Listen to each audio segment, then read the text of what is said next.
Ladies and gentlemen, a warm welcome to Luke Lessei up against Eddie Abasolo at One Fight Night 19 here in Bangkok, the capital of Thailand, the home of Muay Thai. Beautiful Lumpini Stadium awaits, coming off a loss against Jo Nattawut. How tough was that one for you? And how hungry are you to put that right here? Yeah, definitely my toughest fight to date, hardest hitter I've ever faced. But he didn't put me down, so I'm going in with a lot of confidence. I know I'm ready for this. I know I have the grit, and it's time for one to see Luke on the winning side. So I'm ready. A lot of excitement about you coming into One Championship. There still is. How is it back home? Are more and more people getting excited about One and about you and your pathway here? Yeah, I mean, it's slowly rising, the attention that I'm getting. It's a small town, though. I like to keep it chill. I'm not trying to be more special than anybody else. The amateurs and my dad, he trains them just like he trains me. So we're just in the Midwest working hard like everybody else, and I just happen to be one of the guys who's making it out. But yeah, the work stayed the same for the last 20 years. What about Eddie? He seems as game as they come. What are you expecting from him here? Yeah, I'm pretty familiar with Eddie, so I don't think he's going to surprise me with anything. And I'm just expecting a good technical Muay Thai match where it goes all different ways, clinching, kicking, punches, defensively. And I think me being ready for that is just going to be an advantage because we've both seen each other fight. I've seen him fight a lot live as well. And yeah, I'm not surprised, or I'm not going to be surprised by anything he does, so I'm pretty ready for this. How are you finding these 4-ounce gloves, and how much do they suit you? Yeah, I love it because I know I can hit pretty hard, and I know it only takes one crack for me to drop you, especially with my long arms, my long limbs.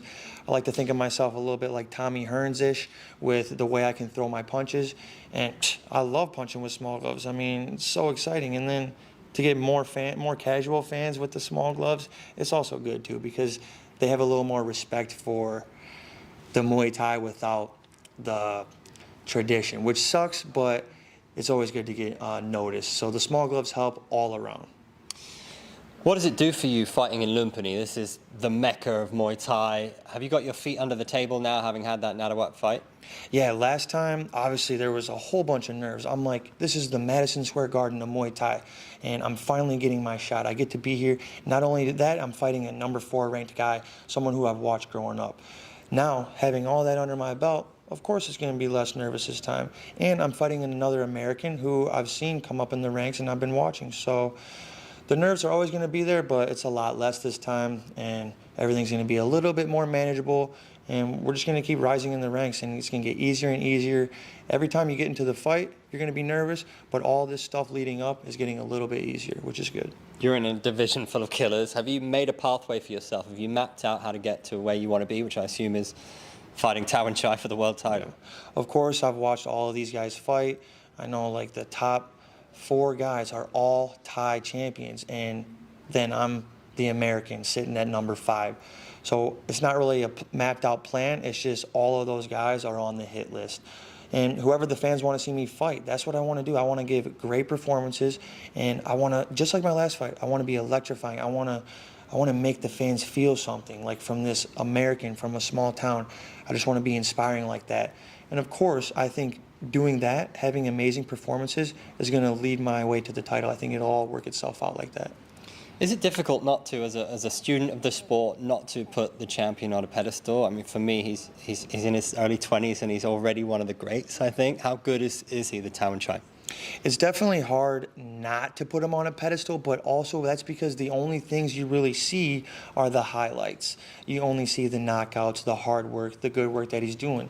So if you only think about that stuff, of course, they're going to look superior, but you have to realize that I'm doing all the same things. I've been doing all the same things.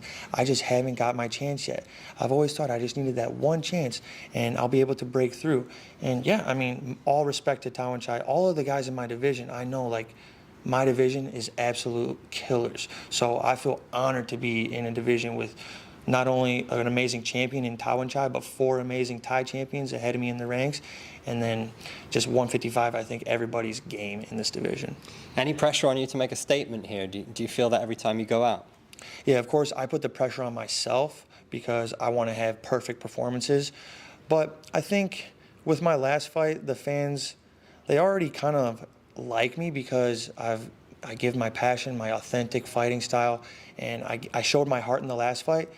So, of course, if I lose, I'm not going to, like, have any hate, but there's pressure to win, and it's only coming from myself. So I think that's good. Last time the pressure was, you're an American debuting against a legend, kind of, like in Jo Nattawut.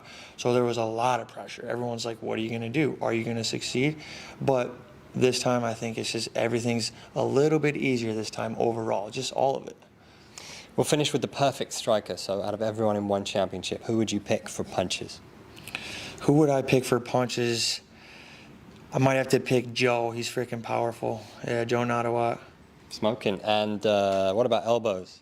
Elbows, I'd have to pick myself. Always with the elbows. Yeah, Luke for elbows. You got to back yourself. And kicks? Kicks, probably Tawanchai because he's got the recent breaking of the arm. Knees?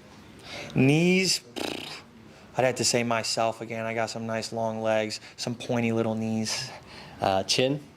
Chin, I got to go myself again because I went against Jo Nattawut and he couldn't get me out of there with his power. Scoring high for confidence as well. And microphone skills? Microphone skills, last time I heard Jacob Smith on the microphone, and he's just a funny guy. I remember sitting with him in the sauna, and he's just a funny-ass dude. And I knew when he got that 50K bonus, he would say something hilarious. So, yeah, he's funny on the mic. But a lot of Brits are funny when they're just talking on the mic, and they just let it fly. We have our moments. Respect, Luke, the chef. Nice one. Thanks, man. Appreciate it, bro. Appreciate it. Take a move in the ring. You can hit me with a word you fling.